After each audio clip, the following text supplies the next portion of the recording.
नारायण नारायण नारायण नारायण नारायण नारायण। आज का विषय सनातन धर्म विशेष के विषय में विशेष बात। मेरे बंधुओं, विचार करो। आज सनातन संस्कृति के संस्कारों से हमें सर्जित होकर हमारी जो सनातन परंपरा थी वो आज बहुत ही विलक्षण तरीके से न होकर आज दुनिया मात्र में नाम मात्र रह गया है। इसलिए सनातन संस्कृति को सुसर्जित और संस्कारित करने के लिए प्रति सनातन प्रेमी हिंदू को विशेषतया ध्यान देना चाहिए।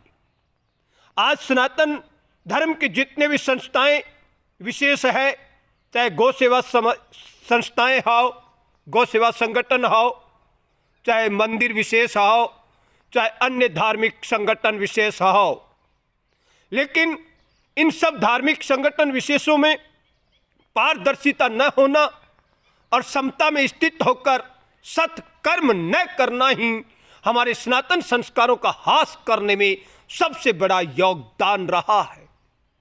आज सनातन संस्कृति के अंदर यदि धर्म क्षेत्र में मंदिर विशेष, गौ सेवा संगठन विशेष या अन्य सामाजिक संगठन विशेष पारदर्शिता से प्रमाणित सत्य समाज के सामने रखे और समाज को सुसंगठित करने के लिए जो जितने भी हमारी सनातन संस्कृति के साधन संपन्न हिंदू है, वो साधन संपन्न हिंदू अपना परिवार समझकर सनातन संस्कारों से युक्त हमारे सनातन धर्म के अनुयायियों को सबल बांधे, उनको समर्थ करने में सहयोग करे और अपने पड़ोसी दीन दुखियों की तत्काल मदद करे, तब तो सनातन संस्कारों से युक्त हमारा भारतीय युवा पुरुष व सनातन धर्म का अनुयायी कहलाने योग्य है।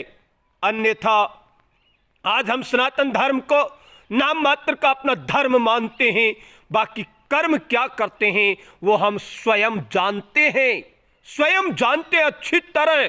प्रति मनुष्य अपने आप को पूरा जानता है कि मैं कितना ईमानदार हूं, कितना बेईमान हूं।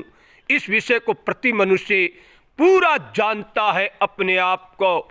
इसलिए मैं प्रार्थना करता हूं, मंदिर विशेष, सामुदायिक संगठन विशेष, गौ सेवा संगठन विशेष 100% शुद्ध और बुद्ध की स्थिति में आकर सनातन संस्कारों से युक्त होकर सत्य और ईमानदारी के पथ पे चले और हमारी पारदर्शिता प्रदर्शित करे, तब तो उनका धर्म में स्थित होना है। आज धर्म के बड़े बड़े काम करेंगे लेकिन शराब और मांस का परित्याग नहीं करेंगे। जब शराब और मांस का परित्याग नहीं करोगे तो धर्म क्षेत्र में भले ही तुम कितना ही ऊंचा काम कर लो, तुम्हारा ये ढोंग ही रहेगा, मात्र ढोंग। जैसे नियमित मंदिर जाता और शराब और मांस का सेवन करता है तो उसका मंदिर जाना बेकार है। नियमित गौशाला में जाता है और शराब और मांस का सेवन करता है तो उसका गौशाला मंदिर आदि में जाना व्यर्थ है।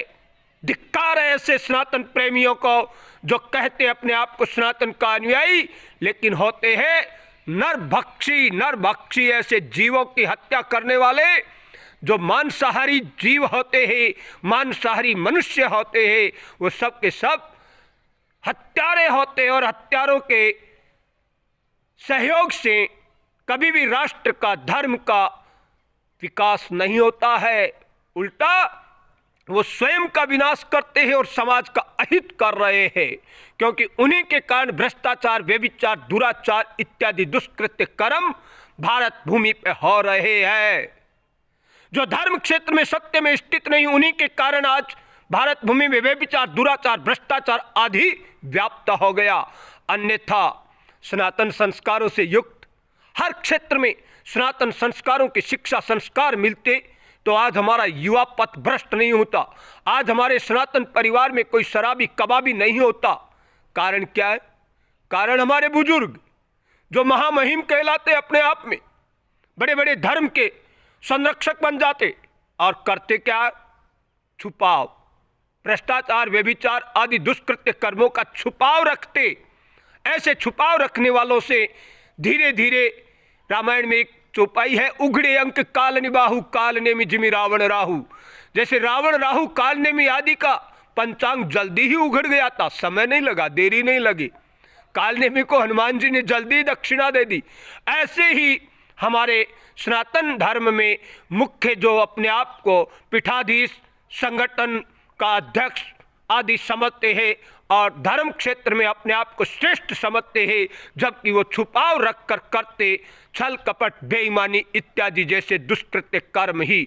अतः हमें भारतीय सनातन संस्कृति के संस्कारों के लिए और समृद्धि और विकास के लिए आज धर्म के हर क्षेत्र में सत्य और ईमानदारी व पारदर्शिता लाना बहुत अति आवश्यक है।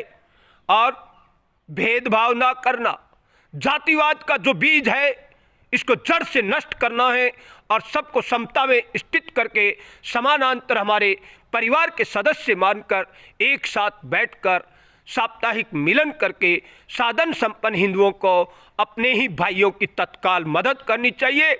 और किसी भी गुरु विशेष को रुपया पैसा भेंट मत चढ़ाओ। आजकल नाना मत मतांतर के धर्म संप्रदाय के लोग गुरु बन जाते। गुरु तीन तरह के होते। जो सच्चा सदगुरु होता है वो चलता फिरता तीर्थ होता है, तीर्थ। वो किसी से रुपया पैसा भेंट पूजा आदि नहीं लेता, वो सीधा भगवान के साथ संबंध जोड़ता और ऐसी विलक्षणता अन्यत्र कहीं देखने को नहीं मिलती। वो सत्य और ईमानदारी के पथ पे चलने वाला सच्चा साधु होता है।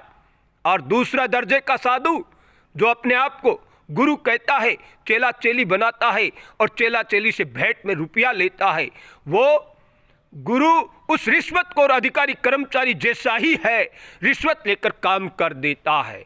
यानी दक्षिणा लेकर के भगवत साक्षात्कार करा दिया तब तो उस गुरु को धन्य है तो रिश्वतखोर जैसा ही, लेकिन फिर भी उसे धन्यवाद कि उसने अपने शिष्यों को भगवत साक्षात्कार करा दिया, तत्वबोध करा दिया, तब उसे धन्यवाद है। तीसरे दर्जे का गुरु सदगुरु कहता है, लेकिन होता नाम मात्र का वो सदगुरु और गुरु कहलाने योग्य वास्तव में होता नहीं है। वो व्यक्ति विशेष जो चेला चेली बनाता, आश्रम बनाता, रुपया लेता है और मौका लगते ही चेला चेली के साथ में दुष्कृत्य कर्म भी कर देता है। ऐसे तीसरे दर्जे के गुरु निकृष्ट होते हैं, जिन्हें स्वयं को तत्वबोध नहीं तो शिष्यों को तो कहाँ से कराएंगे बोध। इसलिए ऐसे उलझे हुए अपने अपने गुरु की पहचान करो और सत्य में स्थित होना है तो सीधा परमात्मा के साथ संबंध जोड़ो, तभी मानव मात्र का कल्याण होगा। क्योंकि आज हम एक दूसरे के राग द्वेष में, राजनीति में, कलह आदि में उलझ कर रह जाते हैं और सत्य पथ पे न चल के असत का सहारा लेकर हम भ्रष्टाचार, व्यभिचार, दुराचार आदि दुष्कृत्य कर्मों के चंगुल में फंस जाते हैं। अतः मनुष्य शरीर रहते रहते सत्य और ईमानदारी में स्थित होना जरूरी है, अन्यथा तो अधोगति तो पक्की है।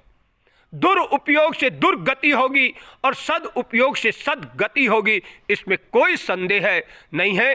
अतः विचार करो और हर धर्म क्षेत्र में सत्य और ईमानदारी के पथ पर चलने का प्रयास करोगे, तभी भारत भूमि में सत्य और ईमानदारी से सनातन संस्कृति का विकास होगा और पूरी दुनिया को पुनः सनातन संस्कृति के द्वारा ही मार्गदर्शन होगा। देखते जाओ, भगवत कृपा से हर युग में परमात्मा की अकाट्य भविष्यवाणी है। अजोपि सन्नवयात्मा भूतानाम ईश्वरोपि सन् प्रकृतिम स्वामधिष्ठाय संभवाम्यात्ममायया यदा यदा हि धर्मस्य ग्लानिर्भवति भारत अभ्युत्थानम् अधर्मस्य तदात्मानं सृजाम्यहम् परित्राणाय साधूनां विनाशाय च दुष्कृतां धर्म संस्थापनार्थाय संभवामि युगे युगे जन्म कर्म च मे दिव्यमेवं यो वेत्ति तत्त्वतः एकत्वा देहं पुनर्जन्म नेति मामेति सो अर्जुन वीतराग भय क्रोधा मनमया मामुपाश्रिता वैभव ज्ञान तपता पूता मद्भाव मा गता। मेरे बंधुओं, विचार करो, हर युग में अधर्मी लोग समय काल के साथ विकास की ओर अग्रसर होते हैं और समय काल के साथ ही अधर्मियों का विनाश होता है। हर युग में राक्षसों का समय काल के साथ बोलबाला होता है और समय काल के साथ ही राक्षसों का खात्मा होता है। अतः जो सत्य में स्थित है वो देवत्व गुण वाला है और जो झूठ, छल, कपट, बेईमानी इत्यादि दुष्कृत्य कर्मों में लिप्त है वो दुर्गुण, दुराचारों वाला दैत्य है। इसलिए अपनी पहचान आप करो, आप दैत्य हो या देवता हो। मेरे बंधुओं, जय जय सीताराम।